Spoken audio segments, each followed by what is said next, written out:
I pledge allegiance to the flag of the United States of America and to the republic which stands one nation under God, indivisible, with liberty and justice for all. All right, welcome everybody. Alice, can we have a roll call, please? Loretta? Here. Marinowski? Here. Vandermeer? Here. Eskin? Here. Turner? Smith? Here. Colorelli? Here. Cappadonna. 6 present. All right, thank you. All right, we're going to start off with the committee of the whole. Obviously, we've got items recommended for action for next city council meeting, the September 2014 monthly meeting calendar. Anybody have any thoughts, questions, issues? We're good? All right, we'll put it on for an action item. Yeah, consent's fine. And then we'll move down to staff report. What do you got, Ben? Thank you, Mayor. We have for consideration and discussion this evening. I did email all the members of the council, including the mayor, in regards to strategies and keeping the meetings moving faster. Bills and payrolls, we discussed having that on consent agenda. Payroll seems to make a lot of sense. It doesn't vary very often, especially from week to week or month to month. Bills obviously do change a lot, but we do communicate with the mayor and the council with emails and the agenda packets in advance. We seem to be fielding questions fine in the spirit of moving operations quicker at meetings. It was an idea and concept that I just wanted to get on the table with the council and see if they were willing to move the bills and payrolls under consent agenda. It might speed up the meetings a little bit. If they feel they want to have items pulled back out, we can certainly change it at any time. It wouldn't be a change that would be in cement. It would certainly be something we could readdress at any point. Everyone that got back to me was in favor of it. I'd like to probably talk to, the only person I didn't get any communication on was probably Kelly, and I don't think I've talked to Denise about it, but before we did this next meeting, I'd want to at least get some feedback from Kelly Turner, because even if just one person wasn't comfortable with it, I wouldn't want to continue that way. So, are the bills going to be posted on the website?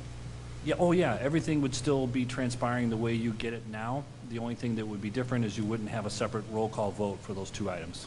So we're just eliminating 2 additional votes. For example, on this evening's agenda at 7:30, item number G, approval for payroll, would just be under item E, and number 3 under finance director, the FD1 would just also be under consent. So we're just kind of rearranging what's already on the agenda. What if you had an issue with something that you wanted to discuss? Well, hopefully you would communicate it in advance. You could always pull it out of consent on an individual. Yeah, and then let's say we could try to hand it on a staff level. If it doesn't get resolved to your satisfaction, we could pull it back out at that time. Yeah, I'm okay with it. Like you said, make sure you hear from everyone first. Yeah. And then if you're good with that, I mean, is everybody up here okay with it? Okay. All right, so just hear from... I talked to Alderman Turner if he's okay with it. We, if I can get his feedback before the next meeting, we could put it on for the next meeting in August. If not, it'd probably be in September. Okay. Just a policy, a procedural thing, really. All right, sounds good. Okay. Pam, what do you got? Good evening. I just wanted to give you all an update on where we're at with the retail coach. We've had a lot of activity in July with them. In early July, they created for us what's called an interactive map app, which is now currently on the website under business and development. And what that is it's a combination of a variety of maps depending upon what kind of base map you wanted to look at. But it gives you different types of demographic layers. So for example, if you called up a standard street map for the city of Lockport, you could look up median age, retail spending potential, median net worth, average household size, median household income, population density, and this other thing called a tapestry segmentation, which I'm not real clear on that one yet, but it's there. And you can then just see in a particular area in the city what those numbers might be. So it'll be helpful for potential retailers looking to come to the community to get a kind of quick glance at some of those demographics that are here in our community. And then what's nice too is you can look at it from an aerial perspective. That's one of the base map options, or a street map, so that you can see actual more close up of street names and locations. But feel free, it's on the website, like I said, under Business and Development, called Interactive Map, so you can access that now and see it. In middle July, they created for us what's called some retailer match lists for 2 of our sub-market areas, one being the regional sub-market area and the other one being the transitional sub-market area. When they looked at the different types of retailers, not only did they consider what our demographic profile is, but also which particular retailers are actually in expansion mode. So we do have that available. Just recently, we met with them to talk about the next steps.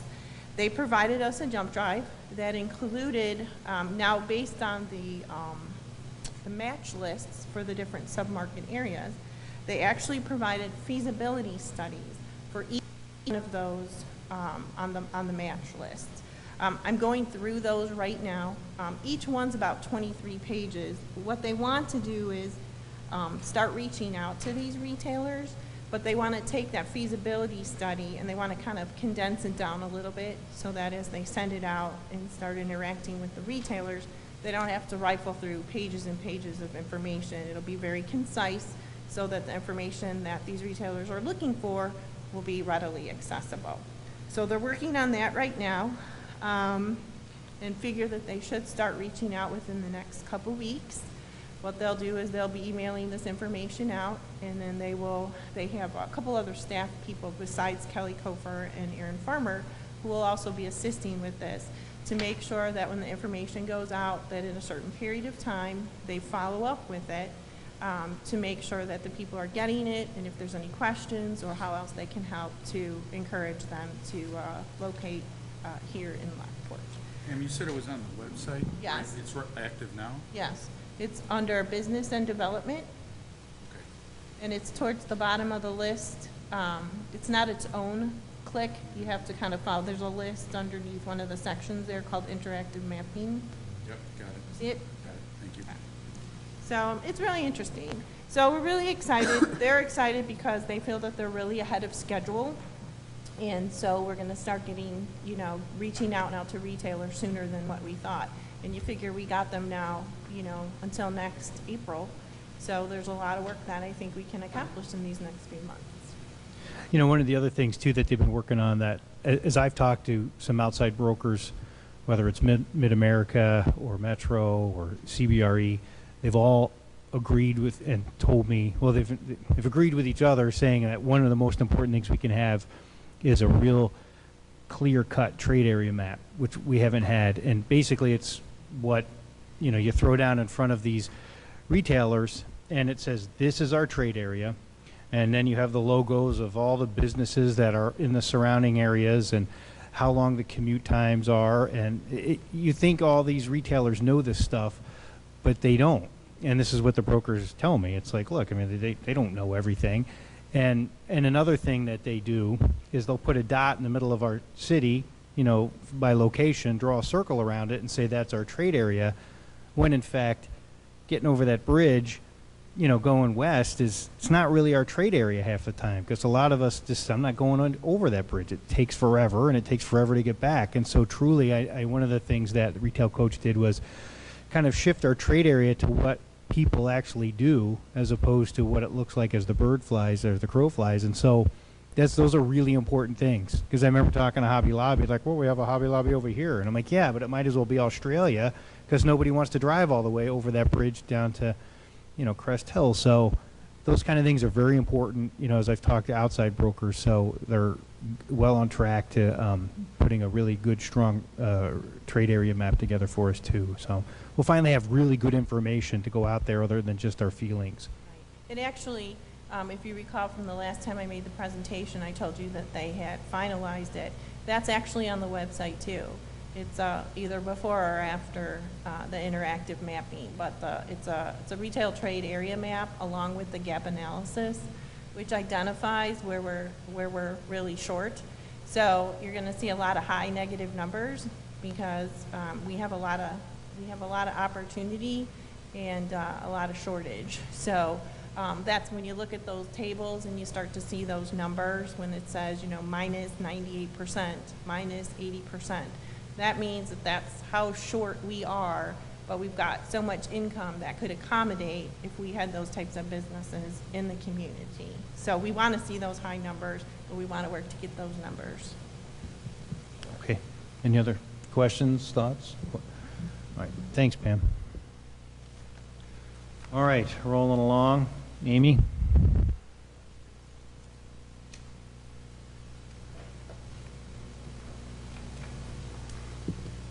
Okay, as you all know, we are right now in the process of developing our Phase 1 report for the Reed Street reconstruction project. As soon as the Phase 1 report is finished, and it's already been submitted to IDOT for approval, and we've gotten all of our variances, and the engineer is already working on Phase 2. They're working on the plans and specifications so that we can go out to bid on this project in the spring. But as part of that Phase 1 report,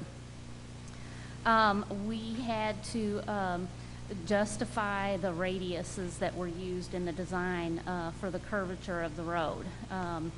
The engineer did redo the alignment of Reed Street and try to straighten out those curves a little bit so that it wouldn't be quite as dangerous going around them. But with the right-of-way restrictions in that area, there's really only so much that you can do. Because the radiuses used were less than the minimum radiuses that were allowable for a street, according to IDOT, we are required to post a 25-mile-per-hour speed limit on that road. According to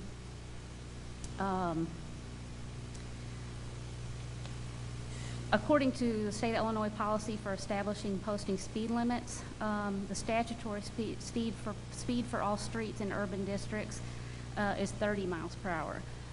A lot of communities have ordinances that say that all of the residential streets are 25 miles per hour. The city of Lockport does not.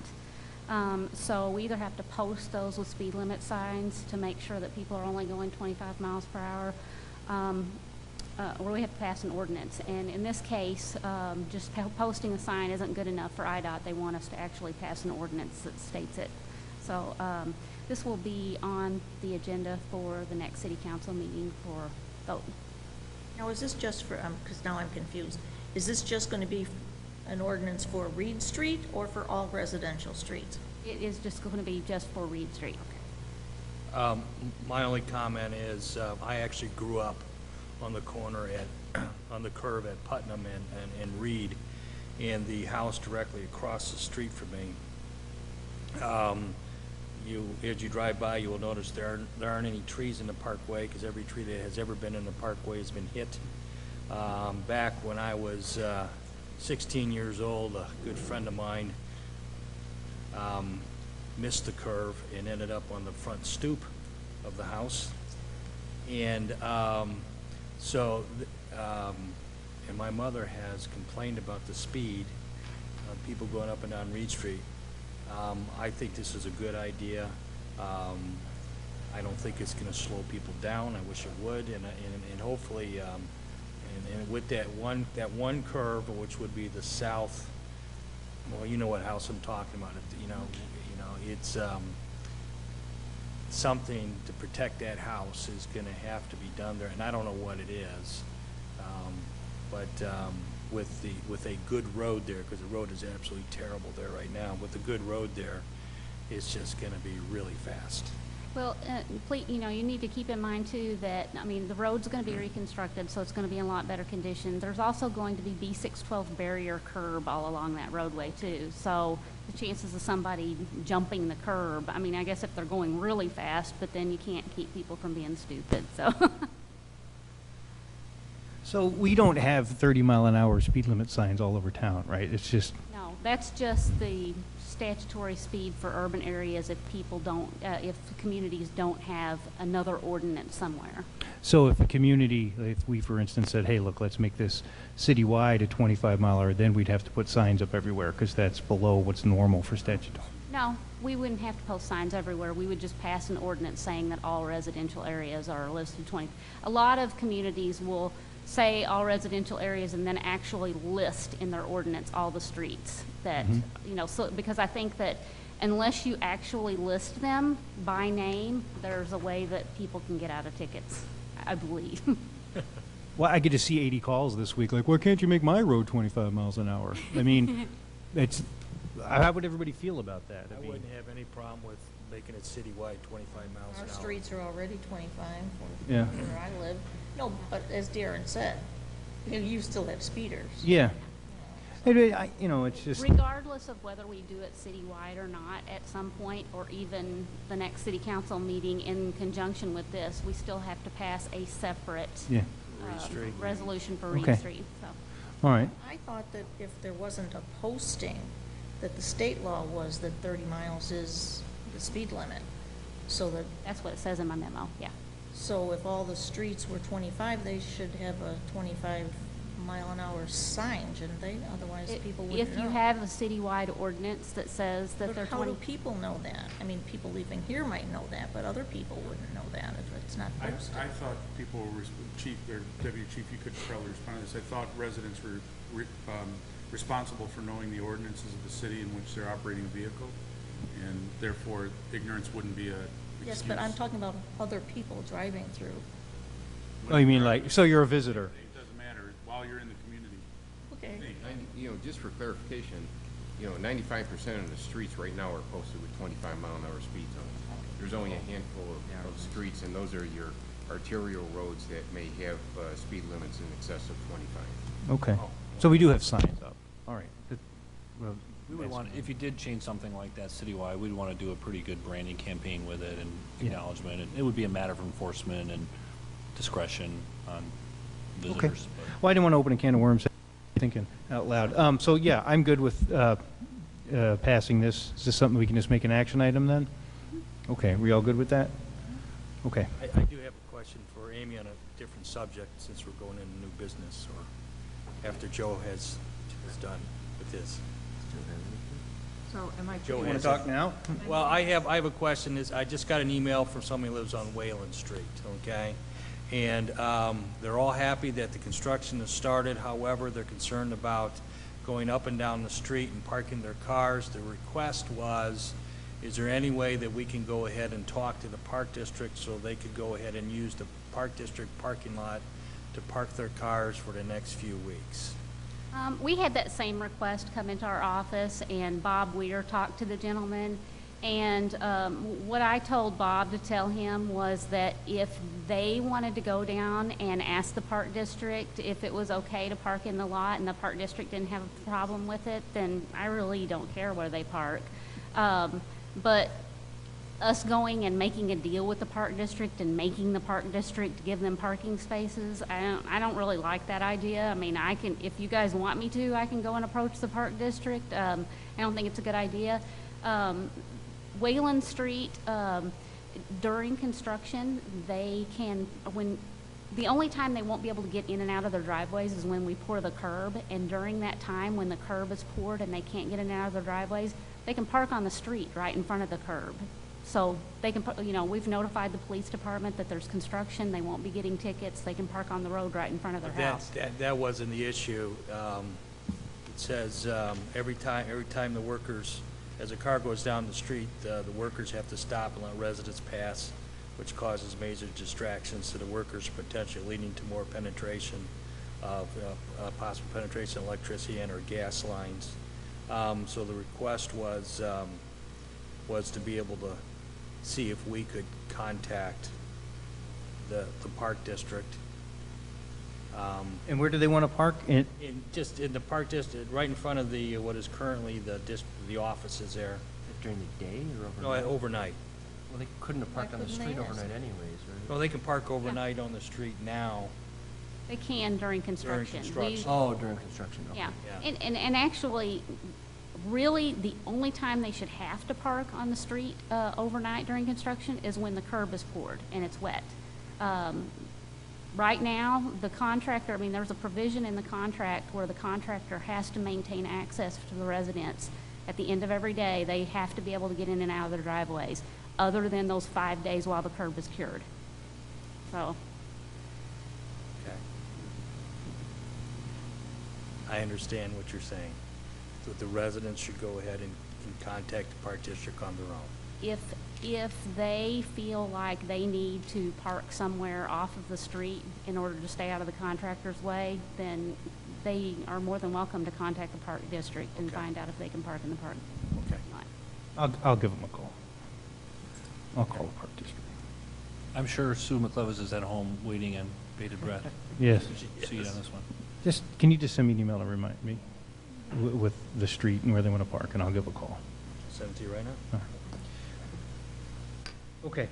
New business? Yeah, anything else for new business? I just wanted to mention, I believe Muckfest is coming up on August 23rd. This is a great charity for MS, and they're participating on their Chicago location here in Lockport. Should have hopefully a couple thousand people come into town. If you Google Muckfest Chicago, and you can find out more information about it. But again, it's one of those crazy races that you can do, getting dirty, and 100% of the funds that they raise go to research. I think we should do, Ben, because the goal was to have that bridge open before this happened, but obviously they hit that void or whatever, and we need to get some decent temporary signage up for folks, because it's a pretty circuitous route to get back there. So if we can do something to help with that. I did speak to Joe Cronin about that, but we probably need to, that was a contingency, but I think it's a realization that it's not going to be open in time now, so we can take a look at a good route to recommend, and we'll get that on the website. Get it Their to the website is board. pretty clear, no parking at Legacy At the Paintball. location. And I think it says go to 2nd Street over the There'll bridge be or bus something like that. terminals But- and. Oh, they're doing a bus doing from shuttles. Yeah, but I think a We still signage need is to tell still them, good. yeah. But I don't remember the exact wording, but their website was pretty clear, like, don't go straight to the paintball park. And, Okay. that's not possible. Ben actually stole my thunder a little bit. Oh, sorry. I actually have, I've talked to a few people, but I have one, they gave a couple of passes to me for helping them set everything up. So I have one extra pass. So staff, residents, anybody in the city of Lockport, anybody who wants to go, first person to email me can have a free entrance into Muckfest if they're interested in it. And Citgo, the company I work for, is sponsoring a team. So any Lockport residents that work at Citgo, you can contact me and I'll get you signed up as well. Groovy. Ben, have you, no pressure, but have you officially backed out at this point? Is that how this goes? I had talked to the chief and a couple other people about potentially getting a team together, but we chickened out, I think. All right. No, this is a really cool thing, and I know Jason had a lot to do with that, and we thank him for it, and it should be exciting, so we're looking forward to it. We'll definitely be out there watching. All right. Very good.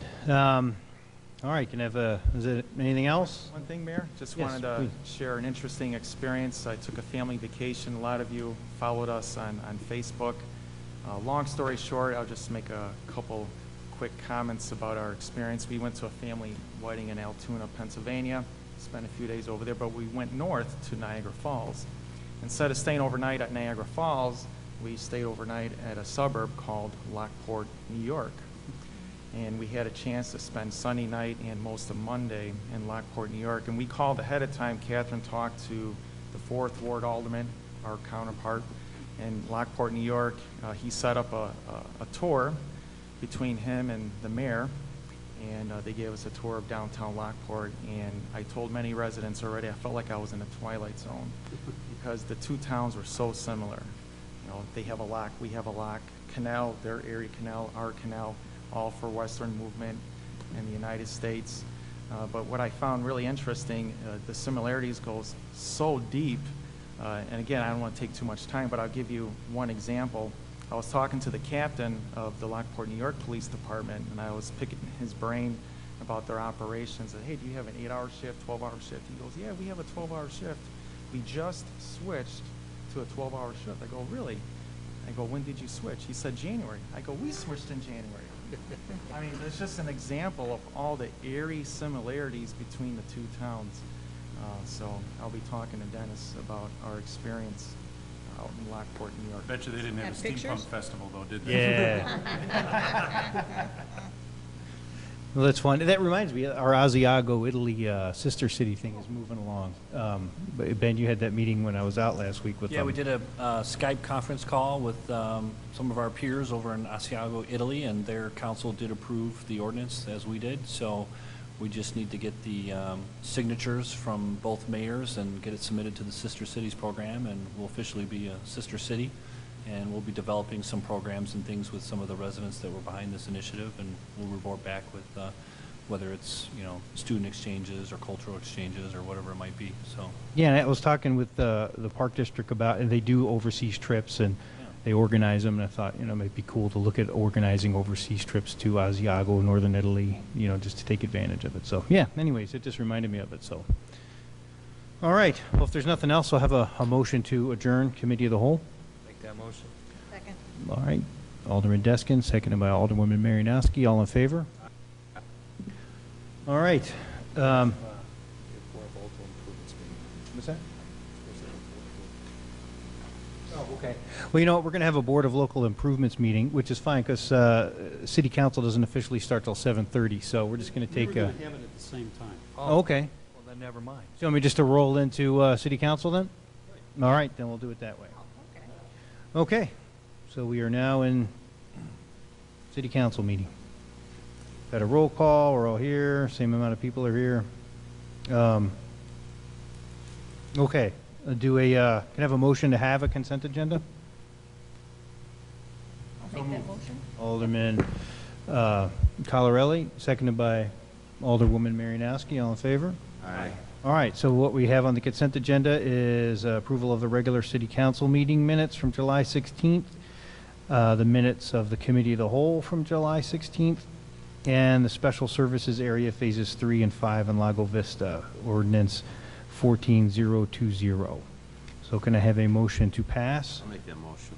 I'll second. Okay, Alderman Smith, seconded by Alderman Vandermeer. All in favor? Aye. Okay. We'll move on to payroll. Can I have a motion to approve? Make that motion. Okay, Alderman Deskin, seconded by Alderman Smith. Can I have a roll call, please? Loretta? Yes. Marinowski? Yes. Vandermeer? Yes. Deskin? Yes. Smith? Yes. Colorelli? Yes. 6 yeas, motion carried. All right, very good. We'll move on to Alice. What do you got? Yes, I'm looking for a motion to approve the executive session meeting minutes from July 16, 2014 as presented. I'll make that motion. Second. All right. Alderwoman Marinowski, seconded by Alderman Peretta. All in favor? Aye. Thank you. All right, Ben. Thank you. This evening, I'll be seeking a motion to pass a resolution, 14-061A, resolution authorizing the mayor for an intergovernmental agreement between the Will County Government League's electric aggregation program. But before we do that, I want to cover a few points because it can be a little confusing. There's a memo associated with this tonight, CA1. The Will County Electric Aggregation Group is part of the Will County Government League. They have an opt-in electric aggregation program for residential and small commercial customers. Back in 2012, the city of Lockport did opt in on a program after an initial referendum had failed. We had to run our own opt-in program, which we selected Verde Energy, and the competitive bidding process was very favorable for residents and small customers. We had about 0.049 on our electric rates. Right now, those contracts are all coming to an end. The Will County Government League also had different contracts at the time that we didn't get into, and those are also ending. So the Will County Government League went out for bid, and they voted 14-2 to accept the winning proposal with Homefield Energy. This is a 36-month contract, a 3-year deal, where we can lock in rates, 0.069 for the first 24 months and 0.0685 for the final 12 months. Homefield Energy, that'll represent about a 6% savings over the current ComEd rate of 0.0742, which is current through May 15th, 2015. Interesting to point out that ComEd, after that point, could raise rates. This would be able to lock in a rate for 3 years for our customers. And I've got a PowerPoint I can flip through, but upon the city council approval, we would, Will County Government League will send out opt-out mailers. They'll be distributed for about a 21-day period. The final approval for residential and commercial accounts will be executed in about September. That's when the enrollment process can begin. I believe most of our contracts, most of our residents have contracts with Verde that are active until the end of November, November 30th. But the new contracts wouldn't kick in until those terminate. So, you know, basically it's an opportunity to take advantage of some cost savings that are available to us right now.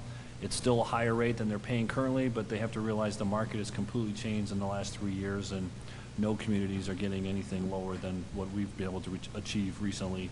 I know Aurora is about 8.5 right now, so they're not too happy with one of the deals that they had gotten, but let me go through a quick PowerPoint here and see if we can get any other questions for you. Hang on.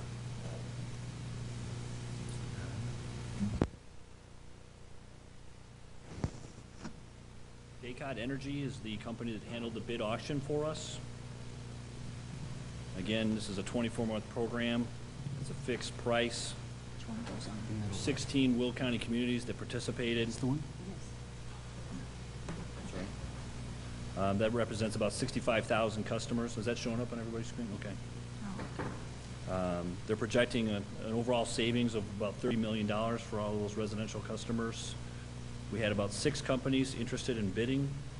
We had actually we had 2 submissions. First Energy, the current person that was the current company that was with Will County, didn't want to bid on this cycle to keep the business. This is a little bit hard to read here, but we've got the actual rates there being shown. And again, Homefield Energy is the subsidiary of Dynegy. I want to point out too that there'll be no termination fees. If someone decides they want to opt out at a later point, they can. They can opt out now, they can opt out later. The only thing that's different is if they opt out later and they decide they want to come back in, they can't come back in during that 3-year period. However, and again, there's no price match guarantee, so if they find somebody getting lower rates, if ComEd amazingly lowered their rates by 20%, they could just leave our contract and go with ComEd. So really it's a win-win for the residents. There's not much risk. And there's some explanations here about why energy's high with the polar vortex. And again, my comments about opting out, we'll be sending out opt-out letters. And it's a 3-year contract. And I'll take any questions. So Verde wasn't even interested in giving a? No, ma'am. No First Energy and no Verde in that contract RFP. They were invited, but they didn't respond. All right. Well, we'll make a motion to pass Resolution 14061, and we can have discussion. I'll make that motion. Alderman Deskin, Second. seconded by Alderman Vandermeer. Any other thoughts or concerns? Okay. I might as well just do a roll call. Coretta? Yes. Marinowski? Yes? Vandermeer? Yes. Deskin? Yes. Smith? Yes. Colorelli? Yes. 6 yeas, motion carried. All right, thanks for putting that together, Ben. Thank you. All right, we'll move on to Mr. Brown. Mr. Brown. Thank you, Mayor. I'm looking for a motion to approve the various bills as presented. I'll make that motion. Second? Alderman Peretta, seconded by Alderwoman Marianowski. Can I have a roll call for that, Alice? Coretta? Yes. Marinowski? Yes? Vandermeer? Yes. Deskin? Yes. Smith? Yes. Colorelli? Yes. 6 yeas, motion carried. Ron, see you want to keep us here late?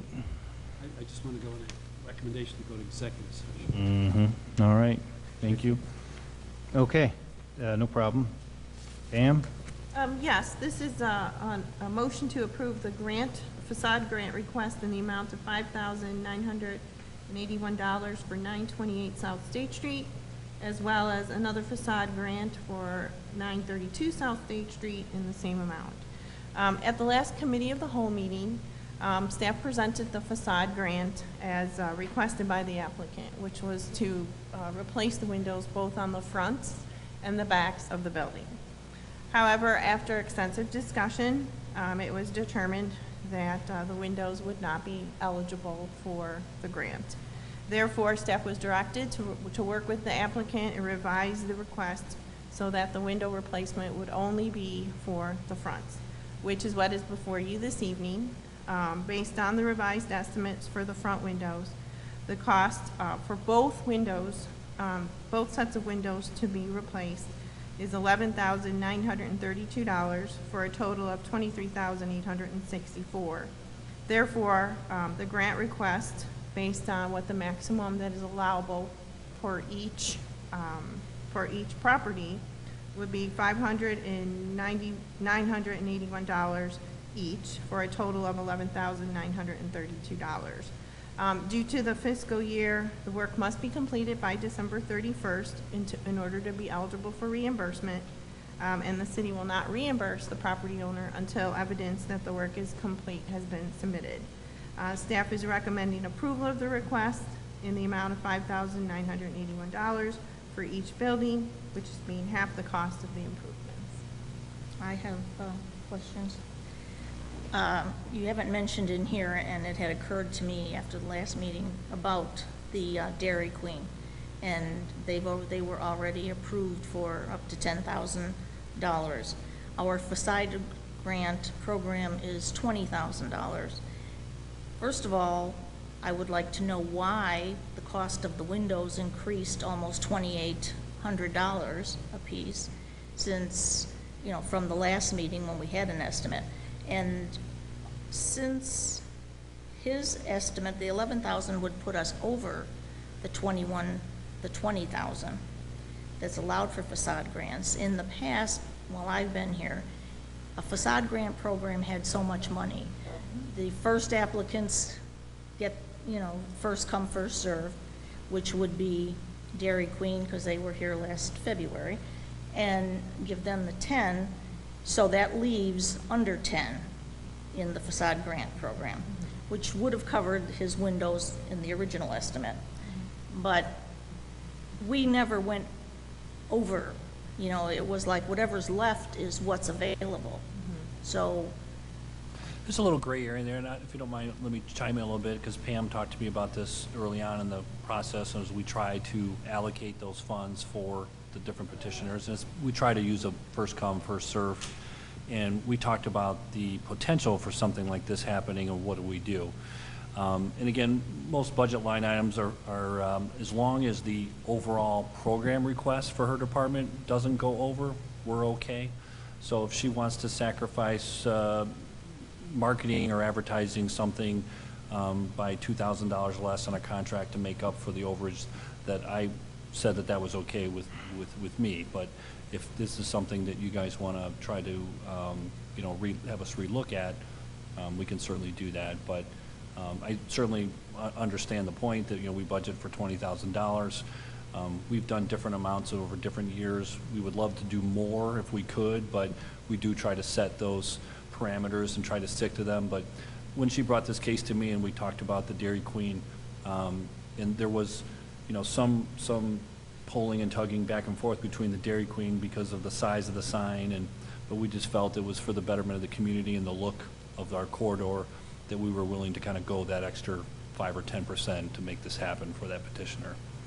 And actually, because I know that was one of your concerns based on the email you had sent, I contacted Eric and asked him, as you recall, our city planner position is scheduled to go full-time. And initially the thoughts were that it would go full-time starting July 1st. Because of some changes and things, it's actually not going to go full-time until September 1st. So there is some cost savings with respects to salary and IMRF and insurance. And just for the month of July alone, not having that position full-time, there's almost $1,800 in savings on that line item in my budget. So when I talked with Eric, now we're, figuring that come August, it'll be another cost savings of about $1,800. The $1,800 difference that, as we'll talk in the Dairy Queen scenario, we felt was being covered appropriately by another line item. And as Ben had stated, it's looking at the overall picture of the department, not necessarily the individual line item. So there is already cost savings in my department's budget. Well, and that's fine. I guess the other question, though, was why did the windows suddenly get more expensive? I don't know the answer to that. However, I know Mr. Rowley is here this evening, so perhaps he can respond to that. Why don't you lay it on us, Rich?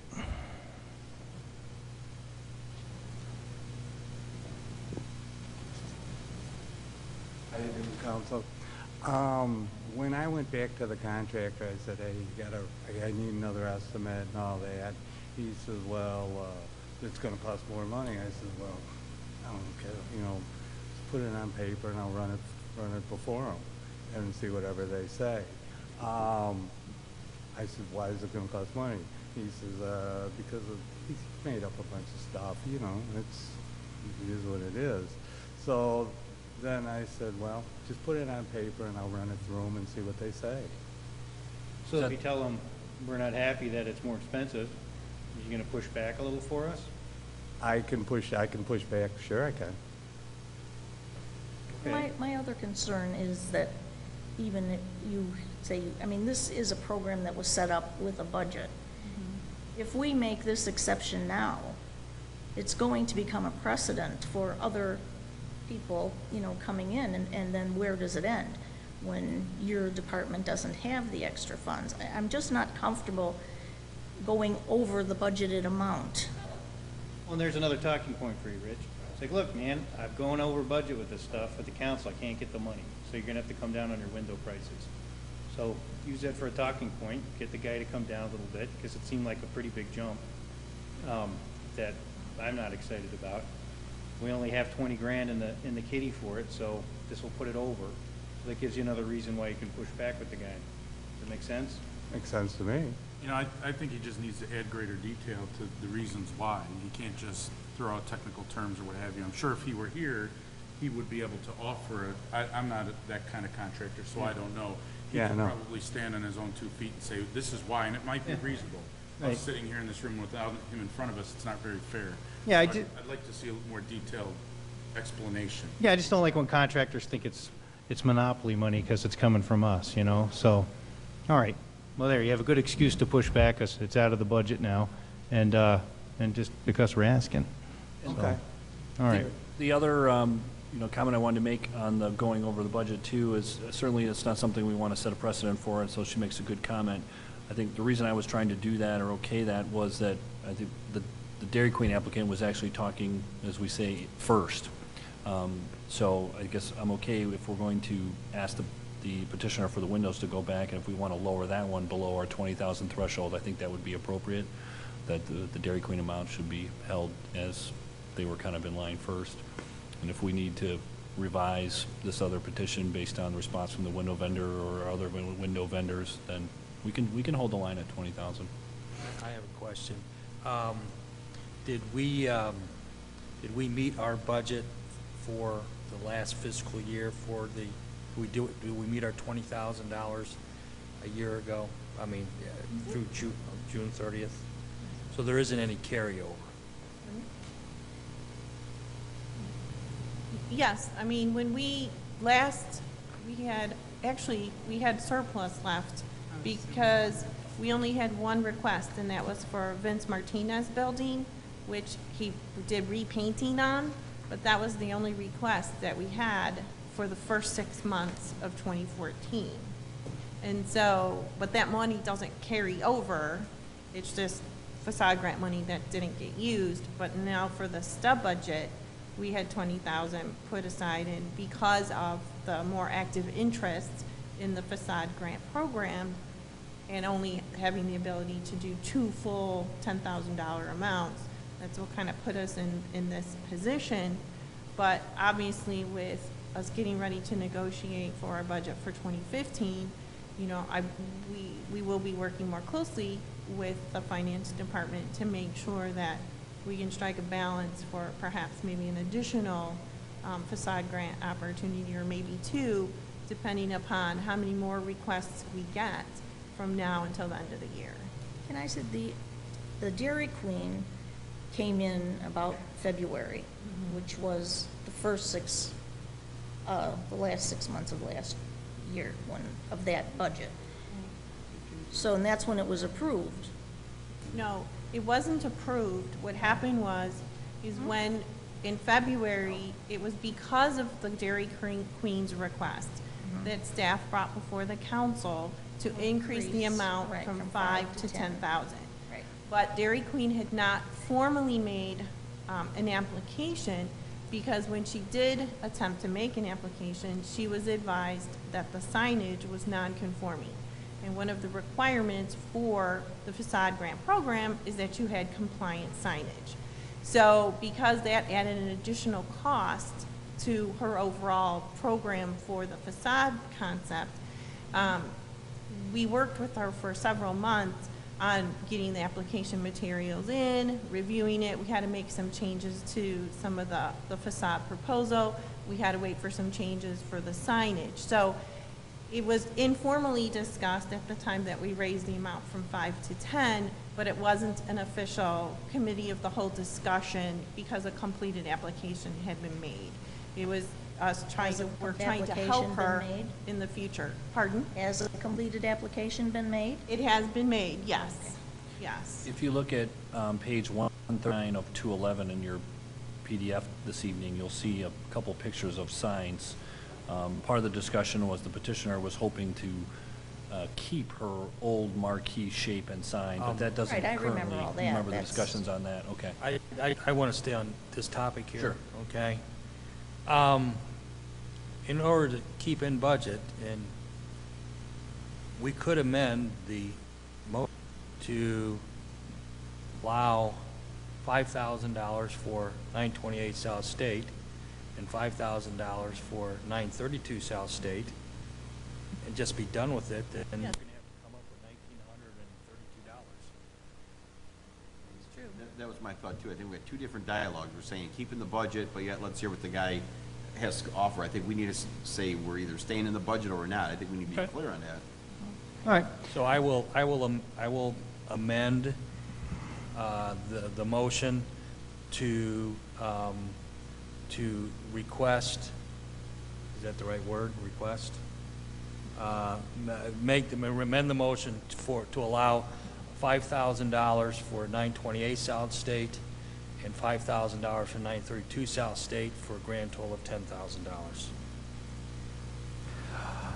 I'm good with that. Anybody else have any thoughts, concerns? Second. I'll second. Seconded by Alderman Peretta. Okay. Well, then why don't we do a roll call? Corretto? Yes. Marinowski? Yes? Vandermeer? Yes. Peskin? Yes. Smith? Yes. Colorelli? Yes. 6 yeas, motion carried. All right. It's duly noted with staff, so we'll stay on budget. Okay. Okay. Right on. Thanks. Thank Okay, you very Rich, thanks, much. man.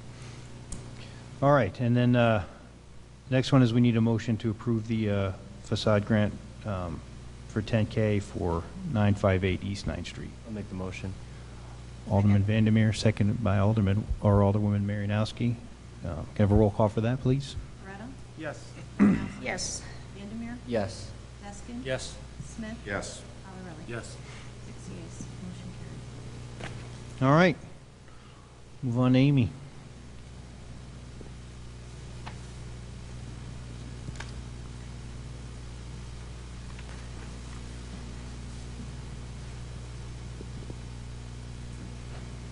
In April 2012, the City Council passed a resolution authorizing the mayor and city clerk to concur with the proposed project scope for the 159th Street widening project. This is the widening project that IDOT is doing between Gallagher Road and Will Cook Road. It's going to be a pretty significant sized project that will start sometime next spring or next summer.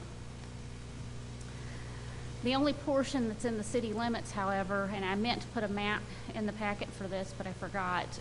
If you look at the map, the zoning map on the back wall, and the border along 159th Street, there are two little pieces of a dark red property that poke up and touch that green line, and those are the only two spots along that corridor that are in the city of Lockport. So if you're wondering why our local share of this project is so small, that's why. In order for us to move forward with agreements for this project, IDOT is requiring that we sign a local agency agreement and pass a resolution saying that we will pay for our local share, which is estimated at this point to be $1,633. And then also we are required to pass a couple of different ordinances. The first ordinance is restricting parking along that portion of Illinois 7. I don't think there's any parking out there now that's allowed, so it's not really changing anything. We just have an ordinance, have to pass an ordinance, putting it in law. And then prohibiting the discharge of sanitary waste into the storm sewer. That's kind of a no-brainer too. I don't think we allow that anywhere in town right now. And then the third one is prohibiting encroachments within the state right-of-way along those portions of Illinois 7. So I have 5 different motions.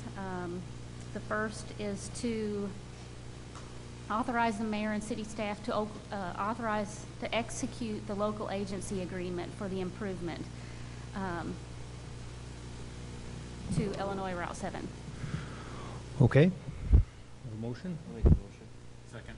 Alderman Vandermeer, seconded by Alderman Collarelli. All in favor? Aye. The second motion is to pass Resolution 14-058A, authorizing the city to cover the local share associated with the cost of improvements within the city limits. I think That's what I was the think it first one passed. passed. You just didn't name the resolution. Okay. Just approve that. Just, We're on the part. Now we're on 22. 14. Okay. Ordinance 14-022, restricting the parking along the portion of Illinois 7 in the city limits. I'll make the motion. Second. Alderman Vandermeer, seconded by Alderman Peretta. All in favor? Aye. The motion to adopt ordinance 14-023, prohibiting discharge of sanitary waste into any storm sewer constructed within the project limits in the city limits. I'll make that motion. Second. Alderman Smith, seconded by Alderman Peretta, Vandermeer, Deskin. All I heard was a voice. All right, all in favor? And the final ordinance, ordinance 14-024, prohibiting encroachments within the state right-of-way along this portion of Illinois 7. I'll make that motion. Second. Alderman Peretta, seconded by Alderwoman Marianowski. All in favor? My second item on the agenda is for the Illinois 7 Thornton Street Intersection Improvement Project, recommendation for approval of change order. And do we want to go into a Board of Local Improvements Yes. meeting now? yes, I'd like to have a joint meeting, Board of Local Improvements. Would you call the roll, or do you want me to call the roll? I can call. Okay. Yes. Loretta? Here. No, Marinowski, Oh, that's Marinowski. Deskin, Deskin? Yeah, here. and Straight, Mayor Straight. Excuse us while we have a meeting. All right. A joint meeting, so. Okay. Okay, the Illinois 7 Thornton Street project is under construction currently, and in the last couple of months, or a couple of weeks, we have came across a conflict with the retaining wall that's to be constructed as part of the project. On the plans, the water main is shown in a location where it is actually not in the field, and according to the plans, the retaining wall is being constructed basically on top of the water main. So one or the other has to move. Either we need to move the water main or we need to move the retaining wall. We have a recommendation from Harry Gilmore at Robinson to go with the option of moving the water main, as it is much less expensive. However, this option is just under $60,000. They provided a cost estimate for for relocating the water main, and they also provided a breakdown of where we are at the project with the project cost at this point. And so far, it looks like with the contingency that was included and some savings that we got from reducing the cost on the handrail to be installed on top of the wall, we should still be in the budget that we had proposed for this project of $2.25 million. Terry Gilmore from Robinson is here. If I anybody have has one any- question for Mr. Gilmore.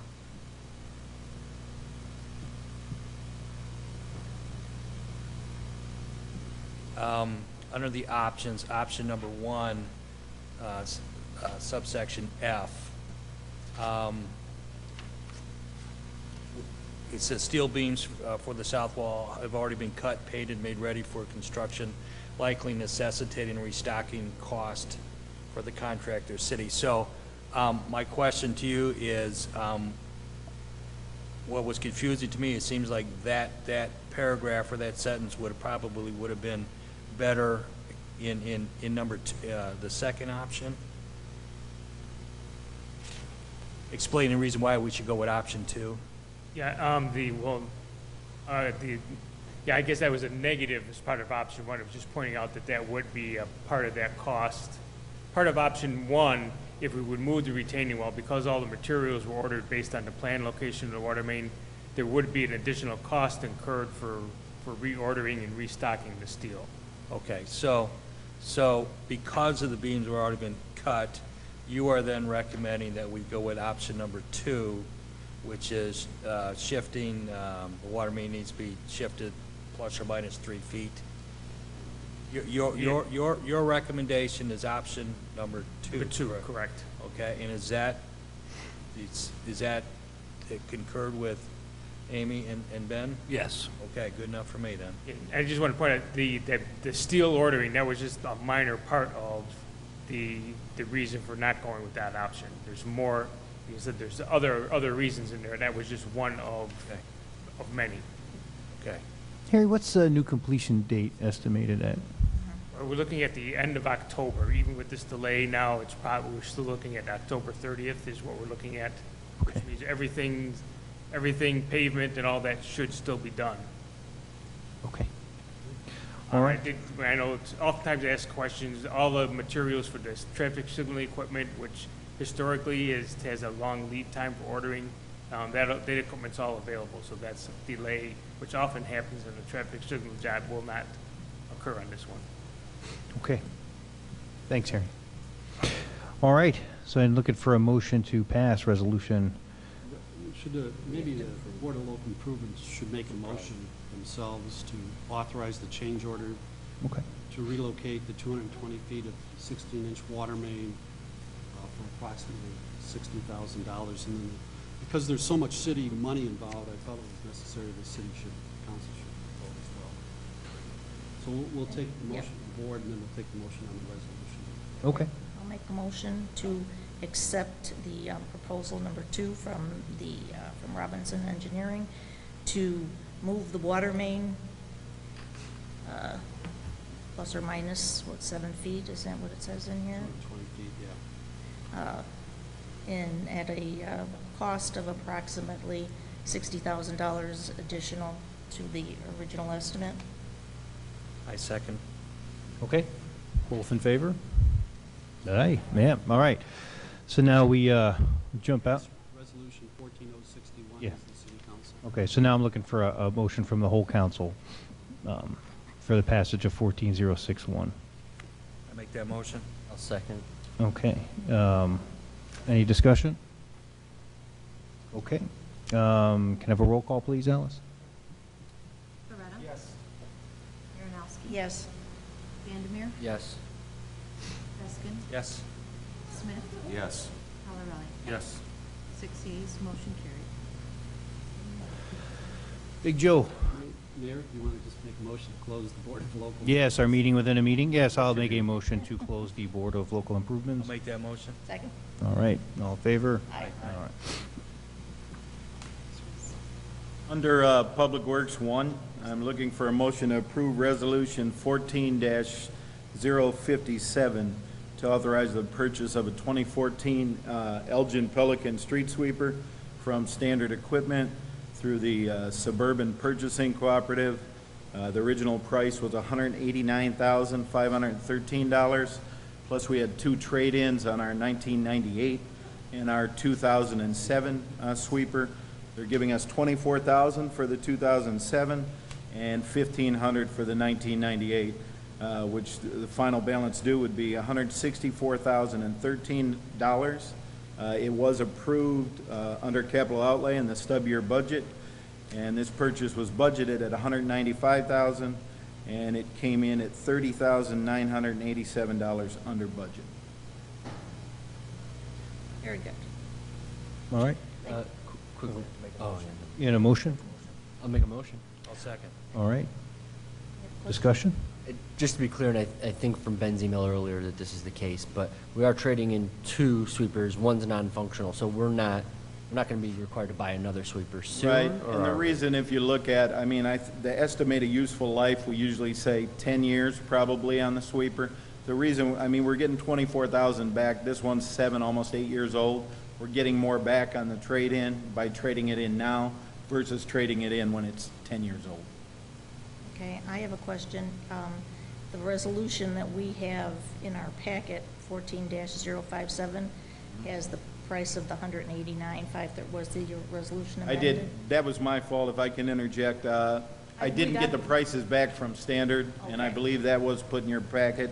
So I guess the resolution should state for 14057 is the purchase of a 2014 Elgin Pelican for the amount of $164,013. Thanks. Sorry. One more thing I'd like to clear up. We budgeted $195 for the sweeper, came in at $189. We also budgeted for the trade-in. We budgeted $30,000 in revenue coming in. It's coming in at $25,500. So we're actually within about $1,500 of what we budgeted when you look at both sides of it. It's pretty close. Okay, under Public Works 2, looking for a motion to approve resolution. We haven't approved this one yet. Yeah, we gotta give it a thumbs up, man. All right. All right, can I get a, we're down. Can I get a roll call, Alice, please? Coretta? Yes. Marinowski? Yes. Vandermeer? Yes. Peskin? Yes. Smith? Yes. Colorado? Yes. 6 yeas, motion carried. Okay, under Public Works 2, looking for a motion to approve resolution 14-059, authorizing the purchase of an ISCO 5800 composite sampler in the amount of $7,642 from Vortex Technologies. Composite samplers are used for compliance testing at both of our wastewater facilities to test both the raw influent and final effluent. This is required by the NPDS permit at both facilities, and again, it was approved in the budget under the stub year under capital outlay. It was budgeted at $10,000, and it came in at $2,358 under budget. I'll make that motion. Second.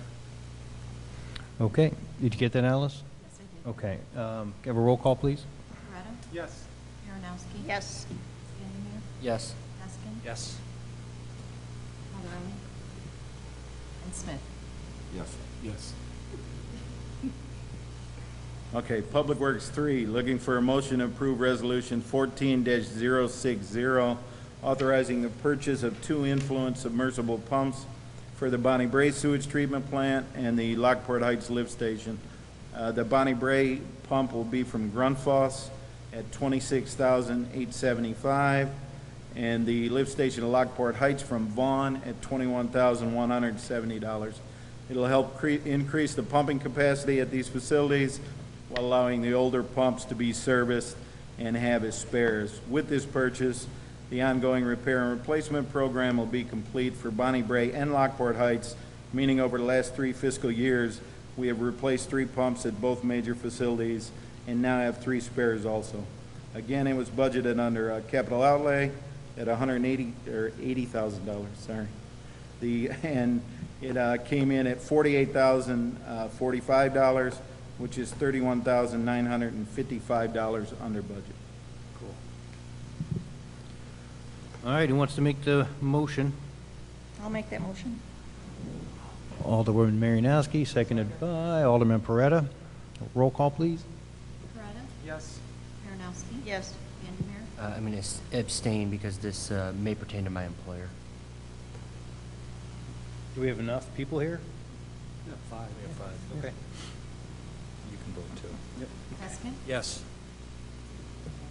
Smith? Yes. And Colorado? Yes. 5 yeas, 1 abstention. If you guys don't mind, one more thing about that. Joe should be commended that he came quite under budget on that one. We did get quotes from the sewer department back during the budget process, and one of the quotes was for over $50,000 on the pump, in which he went out and looked for other providers of these pumps and actually found one at almost half the cost. So that's where all those savings came from. And Ben and I have been talking with Joe, and we're looking for council guidance on this, but now that we have about $30,000 in savings, what are your thoughts on us looking to order another one of the pumps? We have 3 more left to replace that we were factoring in over the next year or two. We think we could squeeze one more purchase in this year with those savings. My question is we just came under budget 3 times for the Public Works Department for a grand total of, I don't know, $60,000, wasn't that? What was the grand total? We came in under budget tonight? Well, it's around 62,000, I guess. Okay, something. so I think that's a reasonable request to, okay, so I guess he would bring that next time? Or we can do that tonight? I will do that. If we could get 1 pump now at the Lockport plant, then we would only have to replace 2 more down there in the next 2 fiscal years, and we will have new pumps with spare pumps, backups at all the major facilities, so. And this was planned when we're doing long-term planning anyway, so it's not adding anything to the future years, it's just making it earlier. Just what you're recommending too, Joe, right? Yes. Not to be a downer, but the 60 grand we have to come up with to move the water mains. Do we have that lying around somewhere? Or? I can wait another year. Okay. Well, that is a good point there. But that's still within our budgeted amount for the project, the Okay. 60,000. We're still under budget on that too. So. Anyway, or continue. And it is unusual. Sometimes you have contractors and, you know, they don't just throw darts at the wall and say, oh, it's going to cost $2 million, you know. They actually do have estimates and things get done, but then when you actually go to the time of purchase, material and supply and demand changes, and sometimes it goes higher, sometimes it goes lower. We've been getting lucky, and then we've had opportunities where staff goes above and beyond to even look for more savings, in this case with Joe, and we saved another $30,000. And actually, in regards to the 159th and Thornton, regardless, we'll have to do a budget amendment this year, because we had planned for half of that to be done before June 30th, and now the bulk of it will be done this year, so that was never planned. So there'll be a budget amendment later in the year for that. Okay. I do have to tell you, I made Eric a little nervous, because if you looked at the budget, it said we were budgeted $80,000 for each sampler.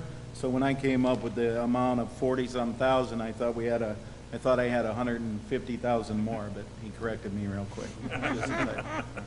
We'll typo. All right, thanks, Joe. And thanks for staying on those quotes, man. All right. Pam, what do you got?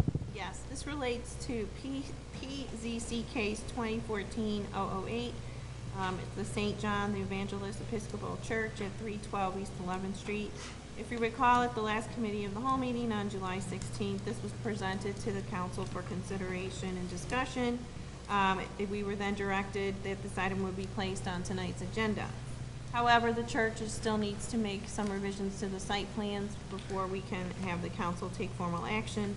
Therefore, requesting that this case be tabled to the August 20th meeting, allowing them time to complete the revisions appropriately. Okay. I have a question about this.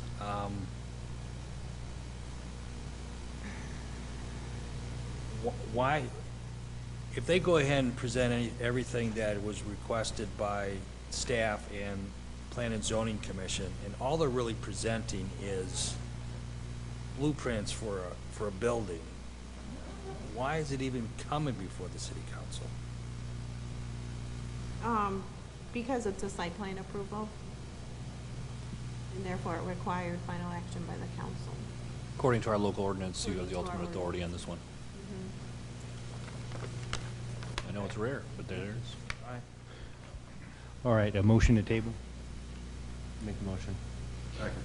Okay, Alderman Vandermeer, seconded by Alderman Smith. All in favor? Aye. All right. What about new business? Anybody have anything? Yes. I'm bringing a proposal in front of the council. I believe it's imperative to doing our job as aldermen to have full knowledge of an issue before it comes before us. Staff summaries are not always clear presentation of events, nor can we expect a 2-hour discussion to be summarized in a paragraph. The following is what I learned from the Planning Commission meeting minutes regarding the Evangelical Church. The 11th Street access. Engineering and Public Works opposed the request for the drop-off area. Council could grant the 11th Street access, but Engineering and Public Works disapproved.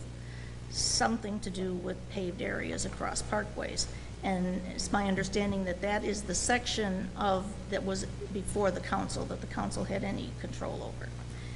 The variance recommendation by the staff, this was presented to the Planning Commission.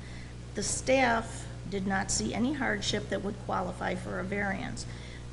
There's a variance evaluation criteria. The first one, they found no financial hardship. The second one, they found no hardship would be alleviated with a variance because they didn't find a hardship. The staff finds no hardship, either new or old, no impact on health, safety, or welfare if it was granted. The character of the locality would be altered if variance was given. Code states that corner lots should not be reduced less than 20 feet, nor shall the setback of adjacent properties. The Commission's opinion regarding the variance was that law dictated that the setback be 20 feet. They don't know when or how or why it was done, but it's law. The Commission felt that the 11th Street access was unneeded as the church has 3 access points, 2 of which are ADA compliant. Suggestions were made on ways to adjust the addition to maintain the square footage. If this had been known to the council at our last meeting, we would have avoided discussion of issues out of our control and dealt perhaps with issues we could control. If we had all the information presented and discussed by the Planning Commission, a scathing article against the council and commission by the news media would not have happened, since they too would have been aware of the facts. For this reason alone, and there have been many other like this in my 3 years, I would like to propose that a copy of items discussed by the Planning Commission that come to council for consideration or for a vote be made available to council prior to a meeting. A delay is better than an injustice. And this is, I've been requesting this before, and I feel if we had known, the only issue that could have been before us was the access on 11th Street. Instead, we had this big discussion about setbacks, which we couldn't control. The only thing we can control about that is to find out when the ordinance was passed, why it was passed, and we have the ability to make a new ordinance, I believe. So I think that this is an important qualification, and I did contact Ben, and he said, maybe we could, because we don't want to postpone getting businesses, done, but if somehow something could be done so that it's given to us in a more timely manner before we see it. So we have this information. I know Darren did, and it's wonderful that Darren goes, to the meetings, but we all don't make it. Yeah, barring, we did have a conversation before this evening, and, barring the members of the council actually attending all those planning and zoning meetings, we could look at a few different things. We could potentially work with the local television to possibly have planning and zoning meetings televised. I would have to discuss with them and their volunteers and what hardship may or may not exist in having another meeting every month. But I also believe that the audio could be made available in an MPEG file, either on our website or by email, fairly quickly after the meeting. It would be probably raw data at that point. It wouldn't be transcribed or edited at any point, but you could at least hear what was going on. And/or you could wait for those minutes to be completed, and then you would have to probably wait about a month for action items for business. Those are the only 3 options that I could come up with on short notice. And they're all entirely up to, it's a matter of policy and procedure with the council, so the staff will take the lead from How the much, council on this one. if you were to transfer the audio to an MPEG file, what kind of staff commitment is that? How long does it take? Pretty minor. That would be pretty easy, I think. When it's just audio, it's a much smaller file. It's the video that creates a lot of problems with communication and email and or putting up on the web. I would have to refer to probably our TV consultant regards to the actual time, but minimal to be able to provide audio online to anyone and everyone at some point. Personally, I'd rather see that than a delay, and these business owners have money invested in what they're trying to do, and delays mean a lot to them. So I'd rather see something like that to put the onus back on us. If we want to listen to that, we can take our own time and listen in the car on a commute or whatever. But I'd rather see that than a delay. I think the confusion in this case, and in this case only, revolved around the fact that a variance was being discussed, of which the City Council does not grant variances. That's the Planning and Zoning Commission, and only its staff and or Planning and Zoning Commission. And all we then would just, we can't grant the variance. And so that's where the kind of, I thought the discussion kind of got off the line.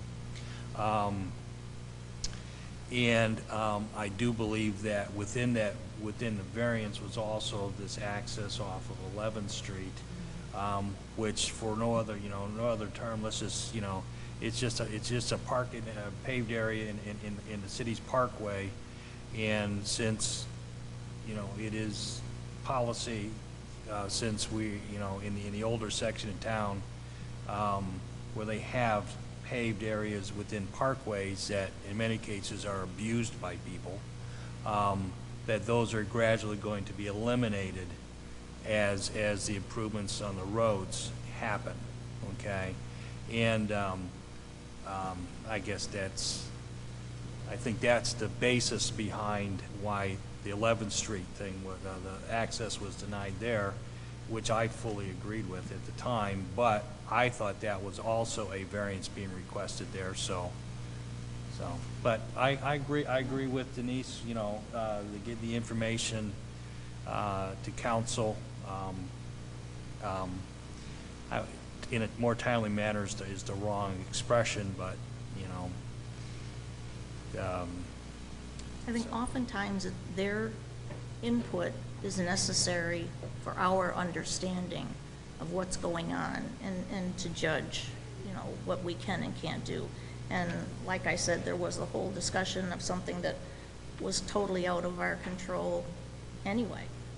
Well, just also too, the whole idea, in addition to the church wanting the paved area, it was because they were hoping to bring the building closer to the street.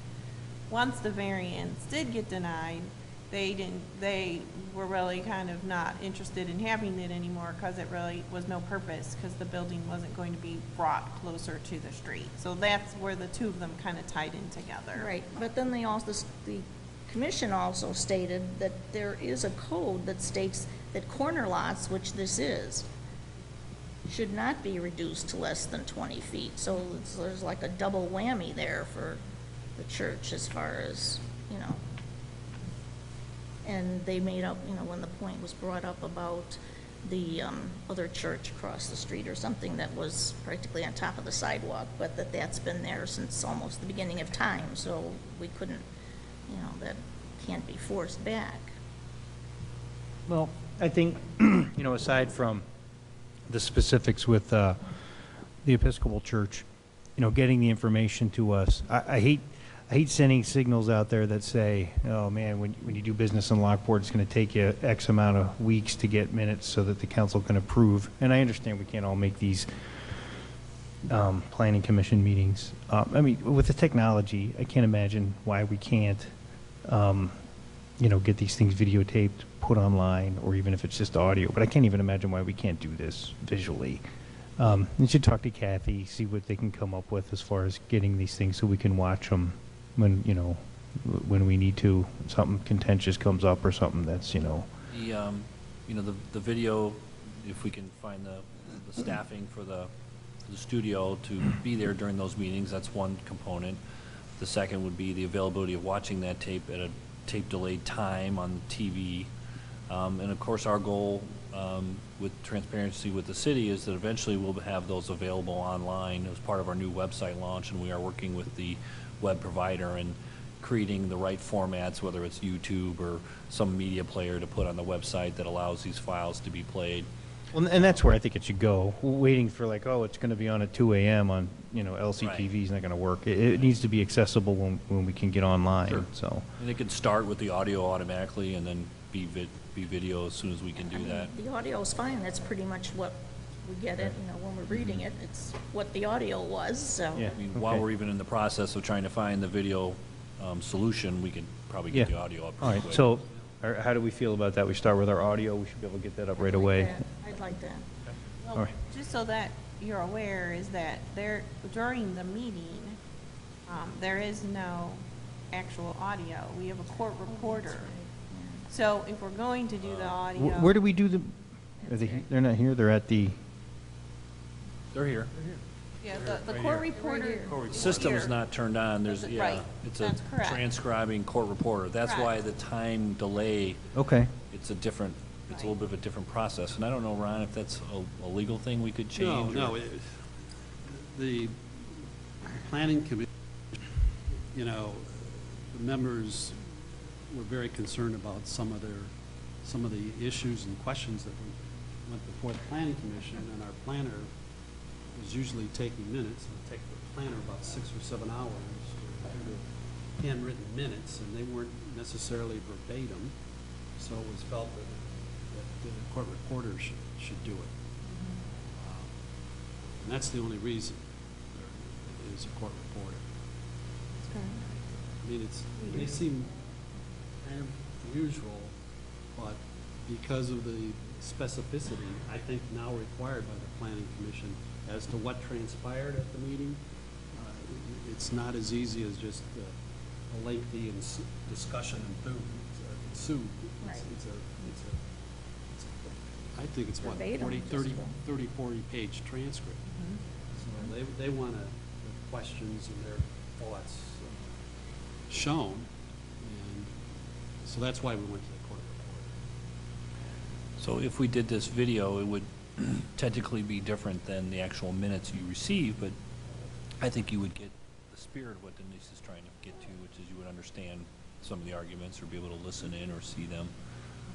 You would still receive minutes that may not exactly match what you may have thought you saw or heard, but again, I think in the spirit of what's being discussed, I think it would be beneficial to everyone. Okay. Well, I think audio would trump, transcribed minutes, but can we figure out how to make these things recorded so that we can? Yeah, at a minimum, we can certainly get assuming we can get some additional audio or microphones on or something. We'll report back to you. There'll be a couple stages of this. I'm assuming we may need to do something different with audio. Okay. And then we need to figure out whether we can get it done by video. Okay. And then we'll make it happen. Okay. All right. Anything else, folks? All right, then I'll have a motion to adjourn the city council meeting so we can go into executive session. But recess. Sorry. We have a motion to recess. Make that motion. I'll second. All right, Alderman Deskin, seconded by Alderman Vandermeer. All in favor? Aye. Why don't we take 5 minutes and we'll clear out the room and we'll go into exec.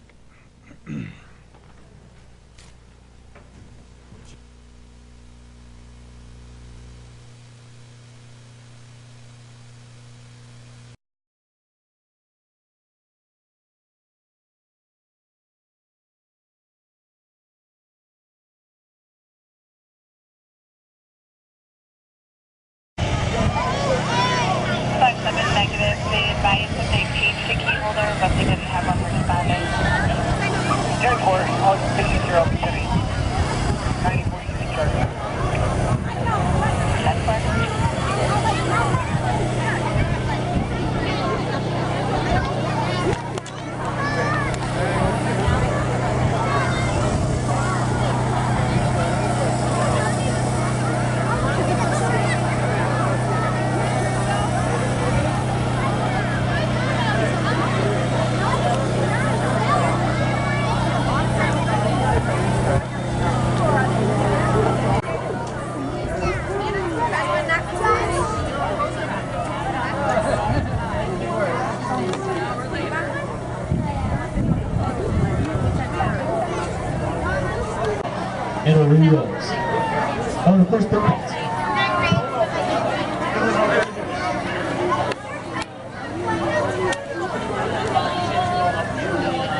I am.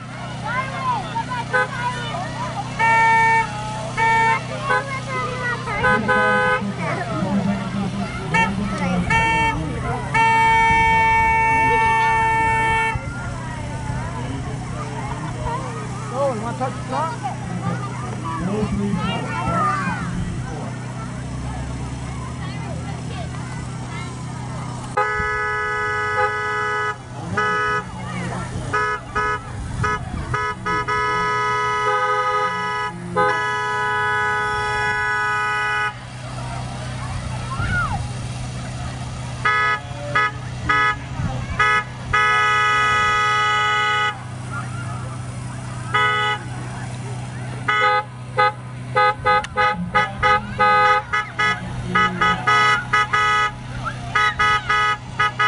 He's a really nice guy. Book him for your next party.